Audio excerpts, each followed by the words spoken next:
திரு ஷியாம், இதை ஒரு ரெண்டு விதமா பார்க்கணும். ஒன்று சட்ட ரீதியா நீங்க சொன்னீங்க, நீதிமன்றத்தினுடைய தீர்ப்பு அவங்களே அந்த முடிவு எடுக்கலாமா அப்படின்னு ஒரு கன்சர்ன் நீங்க வெளிப்படுத்தினீங்க. ரெண்டாவது அரசியல் ரீதியா வாட் இட் மீன்ஸ். இது இப்போ ஆளுநர் RN ரவி அப்படின்னு ஒருத்தர், அவர் தொடர்ச்சியான அவர் மீது இருக்கக்கூடிய விமர்சனங்கள் இவங்க வைக்கிறாங்க, அதுல இருந்தா நீதிமன்றத்தை அணுகிறாங்க.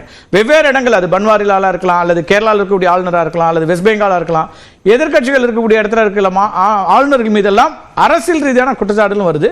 இப்போ இந்த டைம் ஃப்ரேம் ஃபிக்ஸ் பண்றதுங்கிறது அவங்களுக்கு ஒரு நெருக்கடியை உருவாக்குமா? அதை எப்படி பாக்குறீங்க? காலக்கெடு நிர்ணயிப்பது என்பது சரியான நடவடிக்கை தான். சாதாரண ஜெனரல் கிளாஸஸ் ஆக்டுக்கு போனீங்கன்னா கூட எல்லாத்துக்குமே காலக்கெடு உண்டு. அது ரீசனபிள் டைம் ஃப்ரேம், அது கண்டிப்பாக நிர்ணயிக்கப்படணும். அன்லிமிட்டெட் டைம் எல்லாம் யாருக்குமே கிடையாதுங்க. அது ரெண்டாவது ஆர்பிட்டரி இன்ஆக்ஷனை பத்தி ரொம்ப இந்த தீர்ப்பு சொல்லியிருக்கு.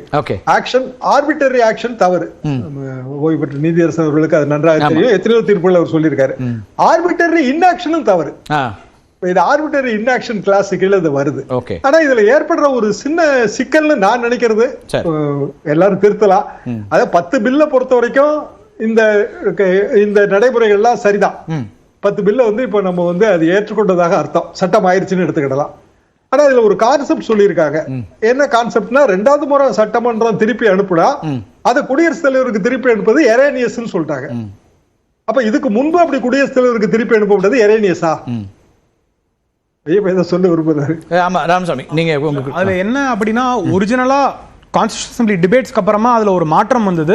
அப்ப ஒரிஜினலா இருந்த ஆர்டிகல் 75(200) மாறும்போது நீங்க முதல் முறையே அதை இந்த சட்டசபையால அதை ஏற்ற முடியாது, அது பிரசிடென்ட்டோட கன்சென்ட் தேவைன்னா முதல் முறையே அதை அமைச்சிடணும் அப்படின்றது அந்த டிபேட்டோட பார்ட்டா இருந்தது. அதை இப்போ திரும்பி ரீஇன்ஸ்டேட் பண்றாங்க. அதாவது முதல் முறையாகவே நீங்க திரும்பி அமைச்சு கரெக்ஷன் பண்ணி அப்புறமா பிரசிடென்ட்டுக்கு அனுப்புறதுல முதல் முறையாகவே நீங்க இவங்களுக்கு பவர்ஸ் கிடையாது, ஜூரிஸ்டிக்ஷன் கிடையாது, இல்ல அது கன்கரண்ட் லிஸ்ட்ல வரும் அப்படின்லாம் நீங்க நினைச்சீங்க. அந்த மாதிரி ஒரு கான்ட்ரடிக்ஷன் வரும்னா நீங்க முதல் முறையே ஜனாதிபதிக்கு அமைச்சிட வேண்டிய தேவை இருக்கிறது. அதனால அது திரும்பி அமைச்சா அந்த டைம் லேப்ஸும் திரும்பி இருக்க கூடாது அப்படின்ற காரணம் தான். அதனாலதான் பார்த்தோம்னா அதுல 1 மாசம் தான் கொடுத்திருப்பாங்க. இன்னொரு இதுல எப்ப நீங்க ரீகன்சல்டேஷனுக்காக அனுப்புறீங்களோ அப்ப 3 மாதங்கள் வாய்ப்பு இருக்கு அப்படின்னு.